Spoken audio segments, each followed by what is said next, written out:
Dubai visa খুলে গেছে, Dubai labour visa খুলে গেছে বা দুবাই লেবার নিচ্ছে, এরকম অনেক রকম খবর আপনারা হয়তো ইতিমধ্যে দেখেছেন, অনেকে ইউটিউবে, অনেকে ফেসবুকে বা বিভিন্ন সোশ্যাল মিডিয়ার মাধ্যমে। তো কথা হচ্ছে এখন এটাই যে দুবাই ভিসা কি আসলে খুলে গেছে বা এই নিউজের যৌক্তিকতা কতটুকু, তো সেই বিষয় নিয়ে আলোচনা করব এই ভিডিওতে। তো হে এভরিওয়ান, আসসালামু আলাইকুম।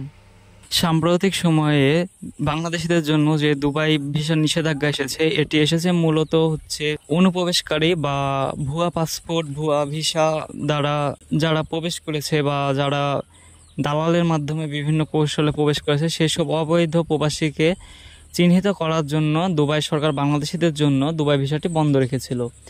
তো তারই মধ্যে অনেক ভিসা এখনও চালু আছে, তার ভিতরে লেবার ভিসাও চালু আছে। যে কোনো লেবার চাইলে বাংলাদেশ থেকে এখনও যেতে পারে। তো কিভাবে যেতে পারে সেটা হচ্ছে যদি কোনো কোম্পানি তার কোনো বাংলাদেশি লেবারকে ওয়ার্ক ভিসা পারমিট করে, এক কথায় কাজের প্রপোজাল দেয় বা কাজের অফার লেটার দেয়, তাহলে সে বাঙালি সেখানে প্রবেশ করতে পারবে। কিন্তু এখন বর্তমানে দুবাই বসবাসরত অবৈধ যেসব বাঙালি আছে, সেসব বাঙালিকে এখন পর্যন্ত সম্পূর্ণভাবে শনাক্ত করা সম্ভব হয়নি, যে কারণে এখনও ভিসা বন্ধ আছে। আর খুব তাড়াতাড়ি এই নিষেধাজ্ঞাটি উঠে যাবে, সম্পূর্ণ অনুপ্রবেশকারীদের চিহ্নিত করা হবে এবং যারা বৈধ প্রবাসী আছে তাদেরও কাগজপত্র চেক করা হচ্ছে।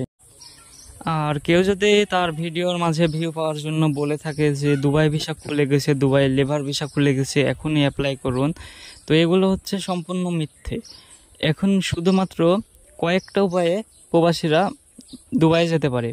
তার ভিতরে একটা হচ্ছে কোম্পানি প্রপোজাল, দ্বিতীয়টা হচ্ছে দুবাই বসবাসরত কেউ যদি তার কোনো আত্মীয় স্বজনকে দুবাইয়ে নিয়ে যেতে চায় বৈধ কাগজের মাধ্যমে, তো সে নিয়ে যেতে পারে।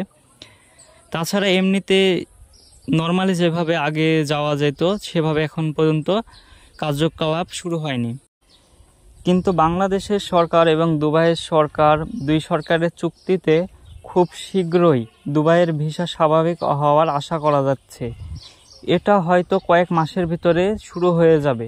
ভিসা সংকট অনেকটাই সমাধান হয়ে গেছে, এখন শুধুমাত্র কয়েকটা ইস্যু আছে। এই ইস্যুগুলো যদি সমাধান হয়ে যায়, তারপরে চাইলে যে কোনো বাঙালি তার যে কোনো কোম্পানির সাথে সে যদি অ্যাপ্লাই করে, তো সে অ্যাপ্লাই করার পরে দুবাই সরকার বা সে কোম্পানি যখন অ্যাপ্রুভ করবে, তারপর দুবাইয়ের যে ক্রাইটেরিয়াগুলো আছে, ক্রাইটেরিয়াগুলো পূরণ হওয়ার পরে সে বাঙালি সেখানে যেতে পারবে। আর আমরা এবং আমার ইউটিউব চ্যানেলের সবাই আমরা মানুষের স্বার্থের জন্য কাজ করে থাকি। তো সবসময় সত্য তথ্য সবার সাথে উন্মোচন করার চেষ্টা করি, কখনোই আমরা ভিউ পাওয়ার জন্য মানুষকে ভুল তথ্য দিই না। তো আমাদের ভিডিও যদি আপনাদের ভালো লেগে থাকে, তাহলে অবশ্যই আমাদের চ্যানেলটি সাবস্ক্রাইব করে পাশে থাকা বেল আইকনটি অলে প্রেস করে দেবেন। ততক্ষণ সবাই ভালো থাকবেন, সুস্থ থাকবেন। আজকের মতো এখানেই শেষ। আল্লাহ হাফিজ।